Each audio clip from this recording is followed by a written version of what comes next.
Listen.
Okay. 3, 2, 1, showtime. Good afternoon and greetings to all my listeners and viewers out there on the Fit FM, on Fit FM 96.7, Primal 4K app, Facebook, YouTube, the World Wide Web. I want to welcome you all to Primal Sports Center. I'm your host, Dale. And I'm Kane the Schwab Watson. As my co-host said, you know what time it is. It's time for Primal Sports Center. I have a jam-packed show for you today. A 1 hour show. We'll break down from where we left off last week, because you know we all had our picks with the Copas and the Euros, from Wimbledon to a highlighted track season with the Diamond League, concluding earlier today, as we look forward to Olympics starting next week.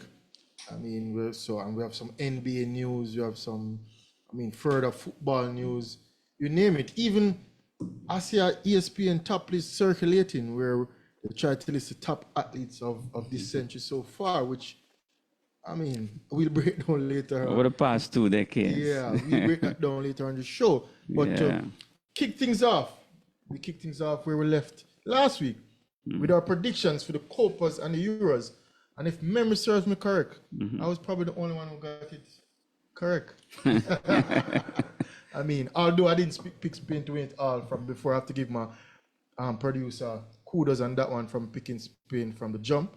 But in the finals, Yeah. we saw Spain defeating England 2-1, which I predicted. You predicted England. Yeah, I'm a British man, I'm the English. You can't bet the English. Yes. But it was yes, a good yes. finals. It was a good fight. Exciting, yeah. Yeah, and Spain 2-1. I did predict the score as well to Spain to win 2-1. And to me, Spain is a better side. They're always going to get more chances, have more possession of the ball. So Played better football. play better football. Yeah. So that's why I choose Spain over England. But you seem to think that England, with their attacking prowess, could have Yes. trump Spain. Well, Southgate finally stepped down. So another coach. Another coach bite the dust. Jamaica? Eh? Because I see a lot of names swirling around the Reggae Boys job, But before we even get into that, again, to break down the Euro finals, we saw where Spain went up 1-0. England responded, and then now Spain in the latter part finished it off. But I think Spain got chances before when they were up 1-0 to kind of put the game to rest. The keeper for England, Pickford, made some big saves. Yeah. Even though Yamal, I think, could have done better with a couple of the chances he got. Daniel Almo as well. But even so, to wrap up the Euros, it was a good Euros. It's a good championship, man. Good championship. I think who got the player of the tournament again? It was Rodri. I have to double check on that one. But even so, you could have choose any Spanish player, because to me, Daniel Almo filled in beautifully injured Pedri. Yamal had a top tournament. Yeah. Rodri. You name it. Most of the Spanish players, Nico Williams up top as well. So overall, Spain is a complete side. For the attacking players. Rodri. Rodri man. player of the tournament. If you look at his stats, goals and assists per se wouldn't jump off the sheet, but he was kind of the glue in that side. Players chipped in here, and then the youngster Lamal turning 17 in the tournament. I mean, at 17, where was I? At 17, I was doing A levels. Yeah, yeah. Yeah, looking to go to university, but these kids, these age, and we see a lot of youngsters Yeah, they stepped up to the foray. Yeah, they specialize at a much earlier age now Yeah, than and ever if you look before. at even on the English side, Jude Bellingham, Yeah, a subpart, remember, yet still he's young and one of the talks of the town for winning the Ballon d'Or. I mean, Cole Palmer came off the bench and scored again Yeah. for England. And I mean, you name it, a youngsters galore. And to me, that was the main highlight of this tournament, apart from the bunch of own goals. yeah, But the main highlight of this tournament is to see these youngsters playing at this high level at age 17, 18, 19. You look at all teams, you have a youngster. And that just goes to show for us, Jamaica, we need to have that output as well. As I said, Nico Williams, I think he's 22. I mean, Yamal is 17. I mean, if you look at England, I said Cole Palmer, young Turkish baller, Arda Güler, who plays for Real Madrid. I mean, had a decent tournament as well. You pick a side, I probably call a youngster named pop up that. yeah. I mean, I wouldn't even say it's one for the future, it's one now. They're playing top level football now. And you see, like youngsters like Pedro and Gavi for Spain already, to me, seem like they're playing for the past 10 years. And Season. Yeah, and they're still probably teenagers. Yeah. So, I mean, to me, that is the highlight of the tournament. To say, World of sports is different now, you know. Yeah, it's different now. Everything, you're a specialist from the age 11, 12 years old. You're locked in, locked and put a note to sealed. that earlier in the week, a debutant in the MLS, young Kevin Sullivan, 14 years and 293. Yeah. He's almost 15. I mean, in about 100 days times or so less. He'll be 15, but he's 14 now. And he's the youngest pro player in North American sports. So, and if you look at a 14-year-old playing pro sports in America, Yeah. I mean, it's not just a matter of playing him just because he's young. He has the ability. And, I mean, he looked the part like a big man out there, just like I said with Yamal turning 17 in the tournament. To me, Man, I said, blueprint is there. yeah, everything is streamlined to be a professional from a much earlier age. You know, you look at the 7, 6 year, everybody starts seeing They're in a the training system, yeah, they're in man. camps, they're in clubs, and in 2-3 years' time, I mean, if you look at Yamal progress Yeah, man, from age 13 to now, and you know, everything is at a fingertip where you can view it on YouTube and Instagram, social media, and they show this training regime where 7 days out of the week he's working, Yeah, man. and on specific things. Days where he puts in the technical skills, days where he goes to the gym, days for recovery, because recovery is important. Yeah. Days where he plays in a team system, days where they focus on the weaker aspect of his game, whether it's his right foot or his speed, or so they have a training regime from age, let's say 13 to 16, because you can't just do this for 1 week, 2 weeks. You know? You have to do this for a 3 or 4 year period, and it goes to show where your level can just rise from age 13 to 17, where you're one of the best footballers in the world. Yeah, man, It goes to show in other sports, you see other people. It's happening right across so the not just board. football and Yeah, soccer. it's in every Football is a sport. different dynamic. It's in every sport. Every where sport. These kids are Specializing from much at an early age, you know. So I can tell you, maybe 6, 7 years old, the parents don't say this is where you're going. You know, it's similar to even, tennis from a longer time. Tennis had youngsters playing at a high level, especially on the females. Yeah. So And it's strictly tennis from that age, Yeah, you just know. playing. The same thing with you don't Serena. have to worry about bills, you know. Your parents Exactly. worry about the Yeah.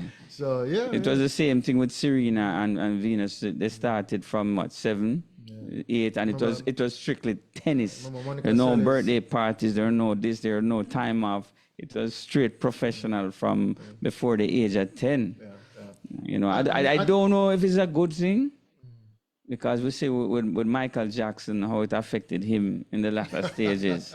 'Cause Michael was a professional, had a professional environment from him young. Probably music industry is different. I don't know. That is true too. I'm more sports so a on little bit sports, more. yeah. Yeah, that I is. give it a sports aspect. So Yeah, but I say it's But there's a good and real, bad in everything. it's a real thing that's happening out there, man. It's a real thing. And I'm gonna say school is like mostly homeschool now. Yeah, these kids is just straight homeschool. Yeah. You know, I mean, even in table tennis, where Yeah, in this yeah, region, yeah, you see man. the youngsters play all over the world and still get their schooling done. yeah, You'll be it's like, how can these online when you and look, these players are in Hungary, the next week they're in Switzerland, Yeah, next week yeah. they're in Argentina, next week they're in Korea. but they still do the schooling aspect. What they post and what they do is more so on the sporting side, but yet And still. Harry Motor from Japan, Yeah. perfect example at age 11, beating the top I think it was 30. top 30, Yeah, top 30 in the world from yeah. Sweden, the guy from Sweden. You know, for a little youth at 11 beating big man Yeah. at 11 years old. That's and when you look at the lifestyle, Harry Motor started playing from 1 or 2 years old. They started training him from that age. Yeah. Yeah, so you know, same thing happening in football now with these youngsters, you say. But once you have I the think we system and probably facility- have to start adopt some of that kind we of need a principle. system, we need facilities. Yeah. But we have our, I see where I think we can start.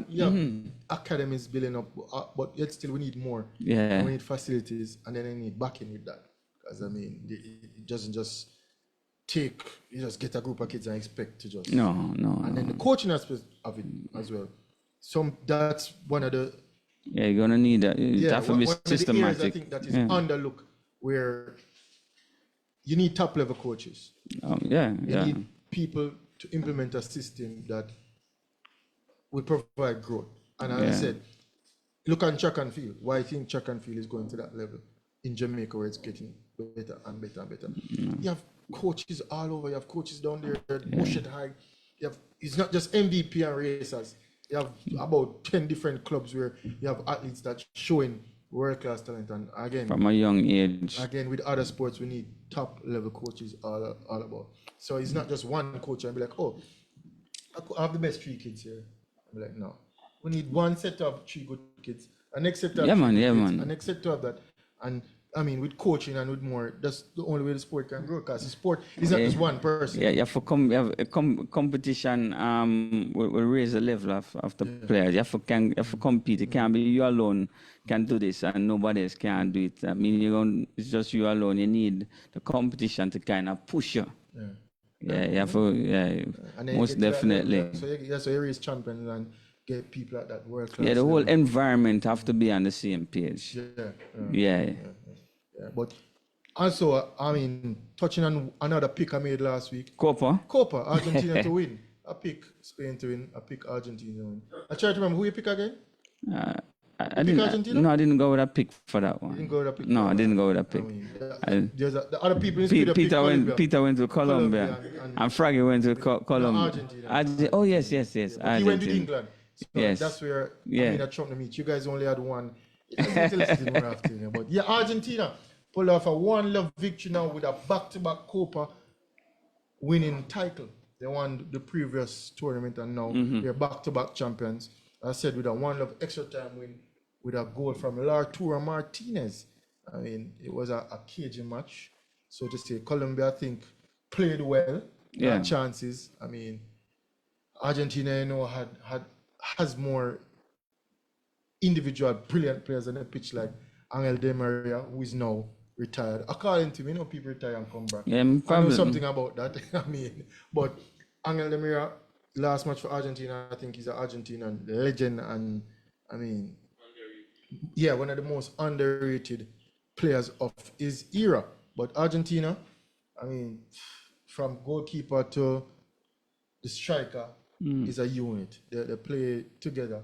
I can see the unison in that team. Even if they have a bad match, I think they know how to get the victory. Find another way to win. And one thing, winning and being on top I think that is contagious. We see where from that Copa victory, Argentina to World Cup, to World Cup to finalisma.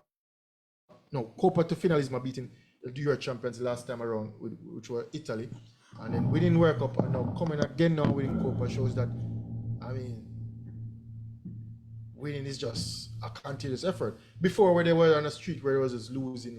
Yeah. And once you get over that hump and find a way to get over that hump, you can see where success is just a trickle-down effect. You just start, in every area, you just start, see things happening. And we see where, as I said, they play as a team, from McAllister to Rodrigo de Paul to, I mean, Julian Alvarez, Lato Martinez coming off the bench now, which swap roles with Julian Alvarez. Now Julian Alvarez in the starting lineup and Martinez coming off the bench, playing his role, coming on, scoring the winning goal. So to me, I just thought that Argentina would get the victory because of that. Colombia was on a 28 game unbeaten streak, and I mean, hats off them. Top tier tournament. James Rodriguez, I mean, emerging out of the darkness again, because we know that 2014 he was a player on everybody's mind and seeing which club is going to a top talent, coming back now and winning player of the tournament. So that goes to show that Colombia, I mean, losing 1-0 to Argentina, the World Cup champions, in extra time is no short of nothing to be said. Hey, they had a disappointed tournament. Yes, they wanted to win, and I know they're sad, but I mean, them come against the GOAT. The Messi. Yeah, Messi. The Messiah. I mean, although he got injured, you saw him on the bench, tears on his face, and I mean, yeah, he'll be back. Looking Cristiano Ronaldo-esque, Yeah. Cristiano, I love the crying Twitter. But that shows these two athletes, I mean, they're all about football. You can see, even at their twilight now, where it's still committed. Committed. Still Imagine, committed I mean, to... been there, done that, seen it, win it. I mean, go through the ups and downs, and still that incline and that in tune with not only their club but even their country, goes to show that this thing is a lifetime thing. Yeah. I remember even seeing Diego Maradona in his retired age watching Argentina, and I can see him, it's like him going to have a heart attack. Yeah, passionate. So you mean, turn on the coach one time. He was a coach. Which one of the World Cup? 26, one of the World Cup. I think it was 2010. Yeah, 2010. 2010. Yeah. But I mean, that goes to show these guys have an edge that they can't really turn off. When you look at Tom Brady, retiring, coming back, it's like they just want to play. Yeah. And to be great, you have to have a mindset where you're just lost in the sport or lost in your trade. You don't necessarily have to be a sport. So it's something that you can't turn off. And I'm sure even when they're not playing at that level where professionally, you have to find something else. You have to find something to do in a sport. I'm sure if Tom Brady walk past and say some NFL are playing, just feel like grab a ball and yeah, man. You see, him turn analyst now. Him can't stay away. He can't help himself. So Argentina pulling off another Copa victory, 1-0, and again, it was a good Copa. I mean, I won't compare the two. Which one I preferred, Copa versus Euro? I think all in all, football was two good tournaments. For me, something about Euro is just different. The Euro is different. Yeah. Euro is different from Copa, more prestigious in my opinion. Both are very competitive. Of course. And both have the right. And I like how the Copa winner will play the Euro winner later on in the year, which they call finalismo. Yeah. So we will see. We'll see Argentina versus Spain, and later on we'll make that pick. We'll make that pick from now. But is that the champions are champions? Yeah. So that's after Argentina topping off a finally run tournament. Although we see it was kind of marred by some crowd control in the finals that delayed the start of the finals. We saw where some fans just... I don't know why people surprised. It's regular hooligan behavior in football. It's a regular thing. Football is a hooligan sport. Yeah, of course. It's a part of the entertainment package. And one thing, football is a family thing, You know the guys go out and watch a basketball match, or you link up with the virgin. Football is a family sport. Mother, auntie, sister, cousin, everybody in these countries. It's an event. It's like a barbecue when a football match and when your country playing and when your team playing. You won't see somebody be like, oh, I'm going to go there and part of the family go there. Everybody be like, all right. Colombia, the whole family come out. Argentina, the whole family come out. If the Reggae Boyz played in the stadium, I mean, my bedroom never go match.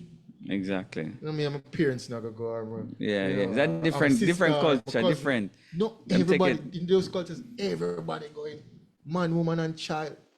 So I mean, you remember the Brazilian them jumping off of buildings when them lose at a different level. Them take the thing to a different level, man. Tears in this. We see where Argentina and Colombia, people crying because they lose them, people crying because of it. Yeah. It's just no man, them take it to it's a different. I don't think we out here understand the level of passion what these countries have for sports. It's a different level. When a man can jump off the roof because them lose a match. Yeah. Not him lose a match, you know. The team will cheer for lose a match. Yeah, man, You know, if you lose a match, you know, you probably, but the man feel it more than the players them on the pitch. a different level, man. A different Yeah. level. Yes, man. But it was two good tournaments. Yeah. I mean, the winner was football. Yeah. So, I mean, looking forward to football next month. You know, all the leagues gonna start back right away. So Yeah. football never stops. Sports never stop. And I mean, currently also to stay on football. Oh, yes. Young Reggae Boyz played an under-20 match yesterday, and I mean, I hate to report this, but it wasn't well for the Young Reggae Boyz. It wasn't a good match, eh? Yeah, that scoreline, I mean, to repeat it right now, USA defeated the Young Reggae Boyz 9-0 yesterday. That I didn't watch a match. I mean, I don't know if I'm glad that I didn't watch a match. I don't have much report on that, but I saw the score this morning, and to me, that is unacceptable. Given I agree. whatever circumstance. But I mean, it's the first match of the tournament. And we can only hope to get better from here. And later on in the tournament, hopefully we can play even back USA and try to reverse this result. To get a 9-0 from the United States of America, who is not a top tier football country. You know, for me, it's just an indication of it go right back to JFF. You know, nothing can get no better until yeah, of course. Yeah, I blame the head for everything that happened on the shoulder and below. Yeah, so I think it's just an indication of what's going on in local football in terms of administration here in Jamaica. We just need a change. We need a change, and we need a change now. So, you know, I don't know if the players or somebody can sign some petition. Change, and its players can't change.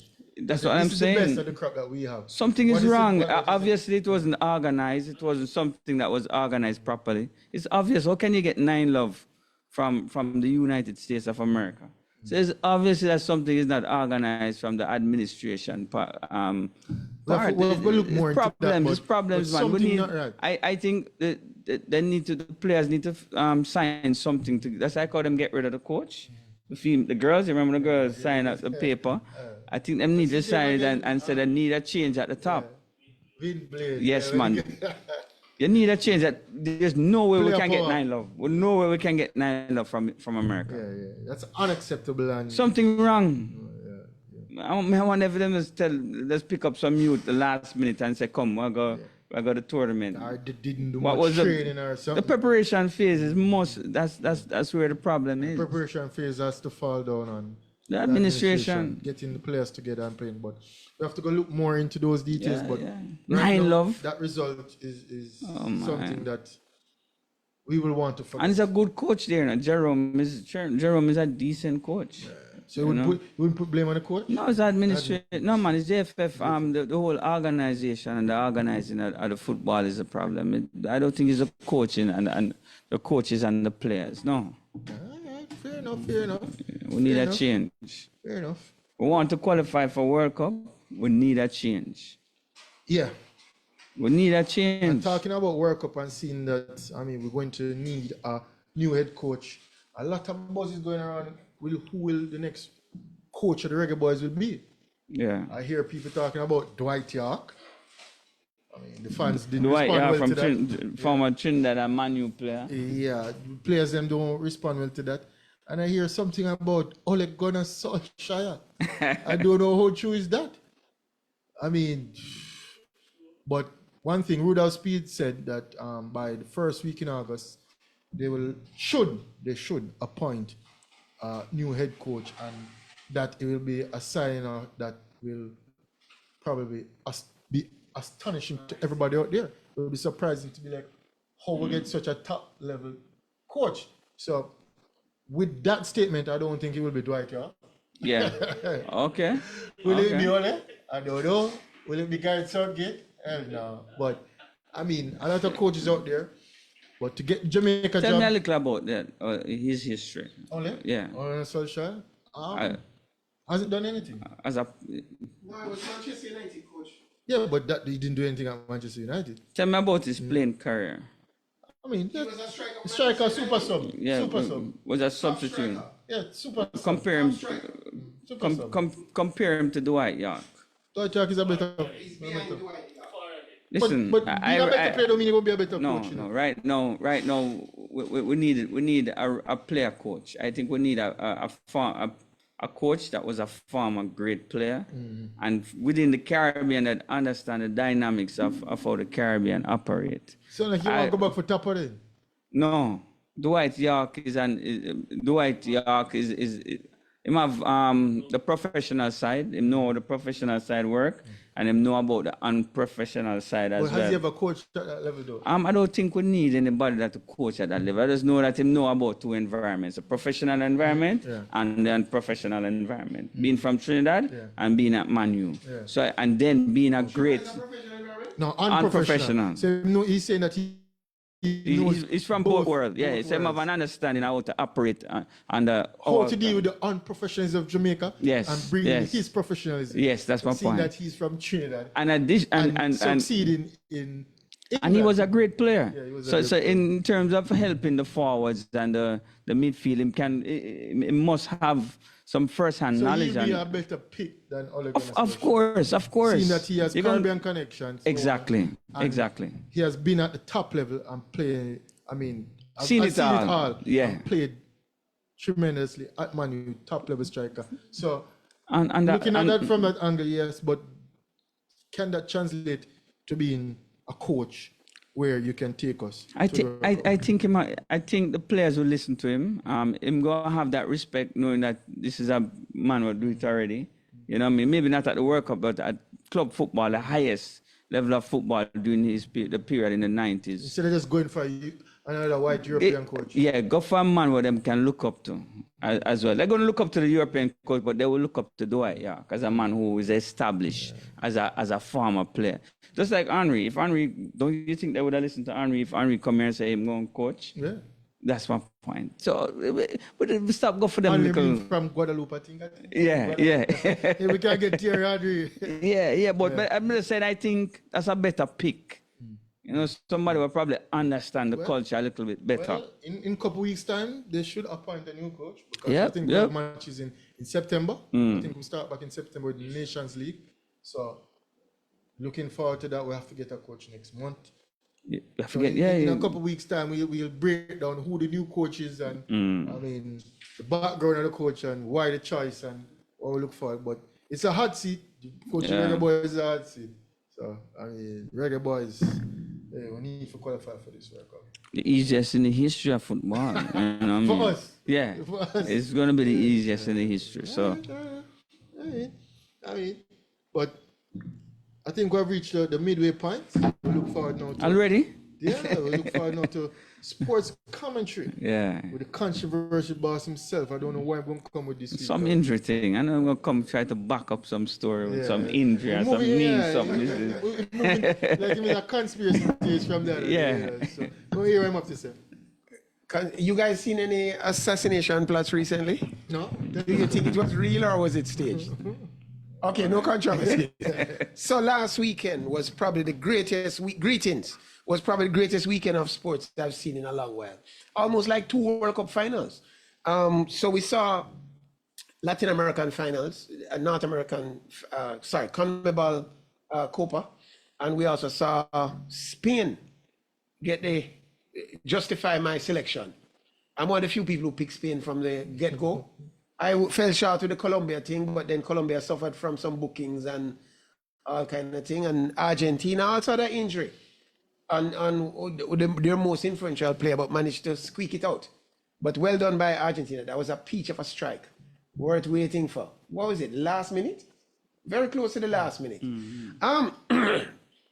So, Wimbledon, the Spanish are beginning to look like the kings of sport. 2 years ago, it was the Croatians, I think it was, or Serbians, something like that, right? Yeah, Serbians. So the Spanish now having dominated football with Spanish football, right? With short, snappy passing, good football coverage, learning that the ball is faster than the man. The style of football that moves the ball around with players supporting each other is dominating football now. And So I think that club football, which is looking like English football, where you keep possession and then you break away, is not dominating this tournament. The tournament is dominated by short, snappy passing with overwhelming support, possession football, kind of won the day. And the two good standout players for Spain, for me, were Lamine Yamal and the young boy there with the dreads. Nico Outstanding Williams. discovery for me in football. But on the other thing now, I had made a prediction that if Djokovic was fit, he would have won Wimbledon. And I was very disappointed to see Djokovic playing with that heavy strapping on his look like the right leg. And it was clear to me that he was making a lot of mistakes based on that strapping. I've had to play recently with heavy strapping on my right leg. And people who I normally dominate were able to win a few games here and there, talking all kind of thing. But my point now is that it's difficult to play with strapping on your leg, you know, because I experienced reduced mobility, and I saw it with Djokovic. And I compared myself to, actually I am comparing myself with Djokovic, two great players. And what I noticed is that Djokovic kept hitting balls in the net because he couldn't get that power from the bending down to come up, especially when they went backhand to backhand, and then the switch was made quick to the forehand side. Dale is a coach, so Dale recognizes these patterns. Djokovic would make the switch, but could not bend and come up enough. And it's hard when you're playing against a player as fast as Alcaraz. And it's not that Alcaraz got any faster. One know-it-all predictor who is always wrong, Keith Garvey, was talking about that Alcaraz is too fast for Djokovic. Not in the real world. Alcaraz is fast, but Djokovic was slower than usual. So to say that Alcaraz was too fast, no, the injury contributed largely to Djokovic's loss. It's a miracle because his doctors actually told him not to play, and he decided to play after 3 weeks from ACL surgery. You guys no longer have had an ACL injury. It takes a long time to heal. And Djokovic is back out there competing, beating everybody, but for one player. And then some people now start to saying that the fact that Djokovic loses the end of an era. I hear people calling for this end of era long. You know how long they call for the end of this era? Almost 3 years. I remember from the start of Primal, people been saying Djokovic done. And Djokovic keeps confounding them by winning and winning and winning. You know? I don't think anybody has a right to call the time on any sportsman career. Least of all, Novak Djokovic, the greatest tennis player of all time. So despite the injury to Messi, who was injured as well, Argentina rules Copa. Big deal. I think that Argentina is better than most people think, not just because of Messi, but because of what's the name of the striker that scored again? Arturo Martinez. Yes, Martinez and the goalie are two world-class players. And I think that they make the difference. Now, I was going to say something about Ole Gunnar Solskjaer. I'm writing that out because somebody mentioned it. But Gareth Southgate, the coach of England, has announced his resignation. I see a lot of fans are very disappointed. But I have a question. Why are the British always so disappointed? Is it that they think they're so good? Are the British really better footballers that they should be expecting to win tournaments? I mean, I think that the English, overperformed in this tournament. I agree. They did better. They got the benefit of some penalty kicks. They got the benefit of some dubious refereeing, even with VAR. You know, we know that they have the most rapacious fans, but are England so good that they can be firing the man who looked to me to be their best coach? He actually resigned, so I shouldn't say that. Who should resign is whoever was coaching the Reggae Boyz team last night. For me, once you're down 3-love after 15 minutes, you're down 4-love after 10 minutes. Start kick with the ball, man. Pack the goal and change your strategy. You don't collect 9-love. Who collects 9 in modern day football? You have to learn to close the shop. The Reggae girls coach, Davidson, I think it was, knew how to do it, because I remember, you know, we losing and we just pack the goal and kick away the ball. Because there's no chance of us winning. 9-love is a disgrace as far as I'm concerned. Congratulations to the, you know what's going to be great this Olympics? I think that the women's 400 meters hurdles is going to be great this Olympics. Because Femke Bol just ran 50.95, a mere 0.25 seconds below the world record. is probably the fastest time this year. But Sydney McLaughlin have more in the tank. And obviously, you and I know that the women's 400 meter hurdle is the easiest event to set a world record in, as far as I'm concerned. And I think that Sydney can go faster and Femke can go faster because the hurdles are simply too low. I can jump backwards over these hurdles, how low they are for the women. So I think the Olympic women's hurdles time is going to be close to the women's flat time because it's almost a flat they're running, as far as I'm concerned. Too easy, like women's shot put. I could throw the women's shot put out of the stadium if anybody wants to test me. But I have a question. I don't want to raise any controversy here. But did you guys notice that, what's her name? Not Sherika pulled out of a race a couple of weeks ago with a mysterious cramp that I said it looks suspicious. Sherika, as you know, is from MVP club. But also that Shelly Ann took a plane all the way from Jamaica to Switzerland to warm up and line up and then to pull out after the promoters had filled the stadium and sold off tickets. And then she said she felt a niggle and decided not to run. No, I would be very upset if I paid for my ticket, traveled all the way from the backwoods of Switzerland all the way to the big city, traveled all the way from France and all these countries to watch the great Shelly Ann, because she's a big draw. In fact, she was the main draw. You want to tell me that the niggle, she didn't feel the niggle in training before she took the plane? She didn't feel the niggle the day before? She didn't feel the niggle on the plane? She felt the niggle just before starting. I don't know, but I noticed, not to say MVP athletes, I noticed these Jamaican ladies collect the money. Is the money returned? Do you know? Is the money returned? I doubt Is it refunded? I doubt it. I don't know. I become a little suspicious. It's like a man take a shot at you and the bullet just touch your ears. Oh, I mean, it's like a coincidence. And this seemed quite coincidental to me that she would develop this niggle just before the race and not run. With Olympics coming up, I don't want to take any risk or anything, and we don't want her to take any risk. We couldn't get that information from anybody in the camp. I think there's one person in MVP who we could get information from. It's Jonelle Broomfield, because she seemed to be giving a lot of information to Mr. Noah Lyles. Now, I agree that the two of them are seeing each other, but I mean, I saw Noah Lyles come on a podcast the other day and said that he know everything that go on in Jamaica. He know all when hairstyle changing. He know, because Janella Broomfield, I hope I'm calling her name right. I like the way it sounds. We know. Miss Broomfield apparently has been giving Noah Lyles a lot of information as to who doing well and who doing what, and apparently she has a good eye for what's going on. But I wonder if she's not giving us back information as well. Because the thing about informers, they give information in both directions. So you gotta give some to get some, Yeah. So I'm wondering if Frano getting information about, what does Noah eat? Where does Noah stay at night? And all these kind of things. Because I say there's a lot of condemnation coming in for Noah Lyles, that he's a Mr. Laba Laba and all this kind of thing. And I'm saying that we have to look on the good side of the thing. It is very possible that Janella is giving us information. So I have a few questions for Janelle. What is Noah Lyles' eating regime? What hours of the day does Noah Lyles train?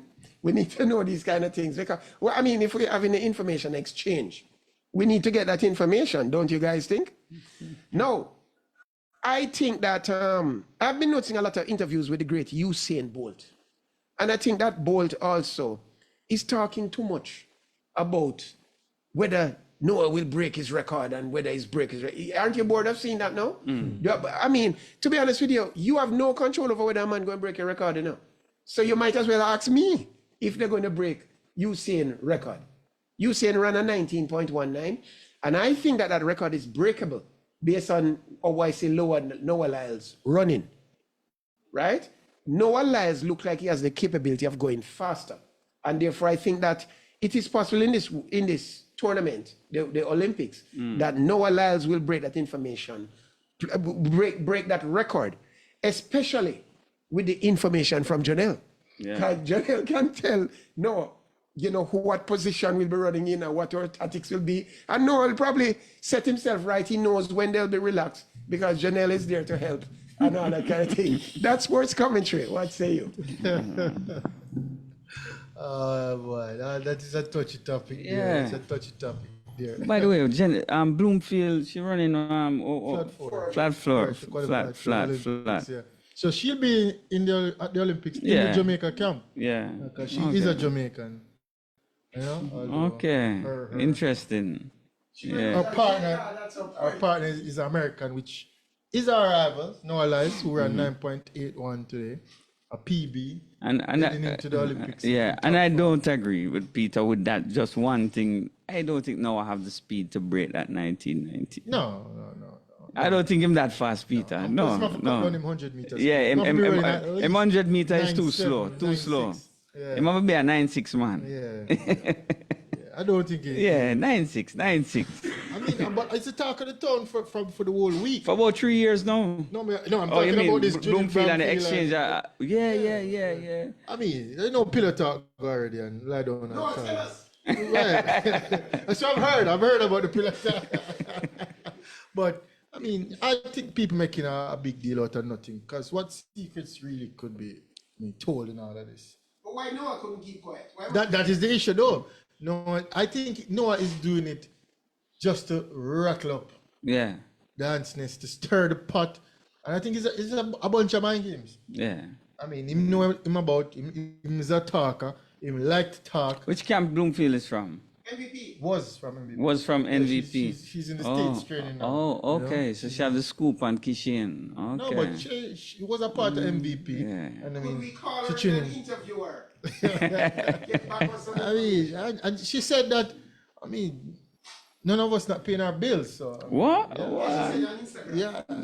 Well, so What the hoopla is about. Yes, so she But can. really and truly, what could she really tell him now to make him a better athlete?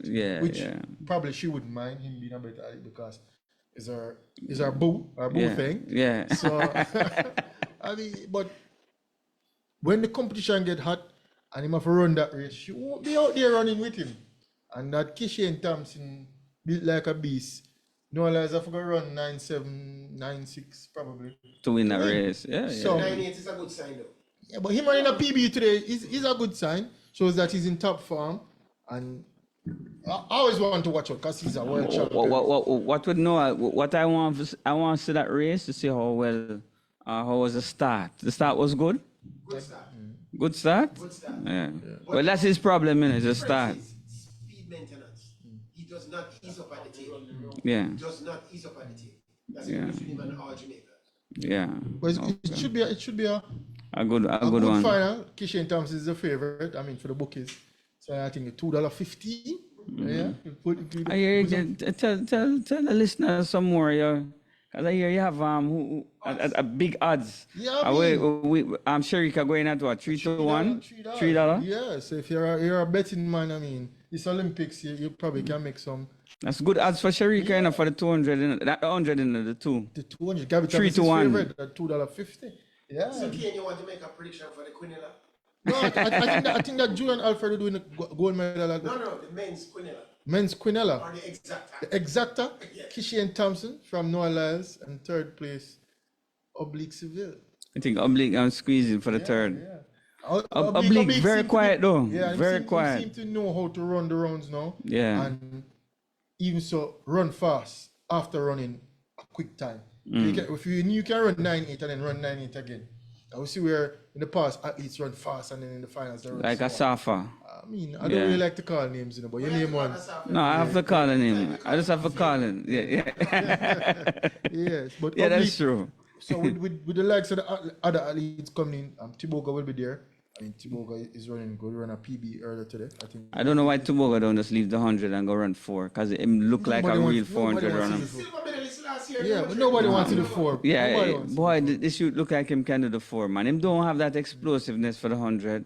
Him run 9.88 today. Last year. Remember 98? I know, but I'm just saying with Kishin and all these guys coming up now. The 400 not go easy either way. So Well, probably harder. I think that kid have the goods for the 400. He can run 1, 2, or 4. So Yeah, just like Sharika. Yeah, you watch him run him style. Him don't have but him had the maintenance though. Him smooth. Like, I think Sharika can run up if she trains back for the 400 meter. Yeah. We see we are now speaking of 400 meter females. Nikisha Price ran a world leading time, another national record, 48.57 today, Diamond League in London, the 7th fastest time for a female ever. So she's moving strength to strength, stride to stride, and is the gold medal favorite at the Olympics. Next week, we'll break down our Olympic picks for our Jamaican athletes, where we look at how many medals we can garner, where we can position, how much gold, how much silver. Yeah. I mean, who we're looking to upset. I mean, a young Akira Nugent to me is one to look out for as well. You said Peter said the 400 meter hurdles is going to be the race at the championships. I think the 100 meter hurdles. I think the 100 meter hurdles for females going to be a remarkable race. Ladies from 1 to 8, anybody can win that race. Yeah, all of them running under 12.4. Yeah, but for the 400 meter hurdles, I think Cindy McLaughlin is a lock-in. Although Femke Bull has something to say about that, but it's a 2-horse race. It's a machine, you know. Yeah, it's a 2-horse race though. But with the 100 meter hurdles for females. Who's technically better though? How they say that for jump the hurdles? Yeah, what technique is there? It's a flat race, right, okay. Peter? I don't see much technique. Yeah. McLaren just fast. She probably run. The winner probably run a faster time than the flat 400 winner. No. The flat 4 winner going to be 48. 48. So you don't think Cindy can run 49? 49 over the hurdles? Yeah. I think she can do it. If she does that, they have to go increase the height of the hurdles. Well, they should increase the height. They should increase it already. I've been saying this for years. It's not technical enough. Both the 400 meter hurdles and the 100 meter hurdles. Both can go, at least an inch higher. But of course. Hey, the females know and the 100 hurdles, them just walking over it now. With exception, Megan will be in trouble. Tapa will be in trouble if they raise it, though. Yeah. But for Akira and the other girls, them just walking over there. I mean, for the next time around. Next Olympics. You think her career is still going to continue? Of course, Megan will be back. She's a crowd. She's in Bob's corner. Yeah, love her. She's gonna get support.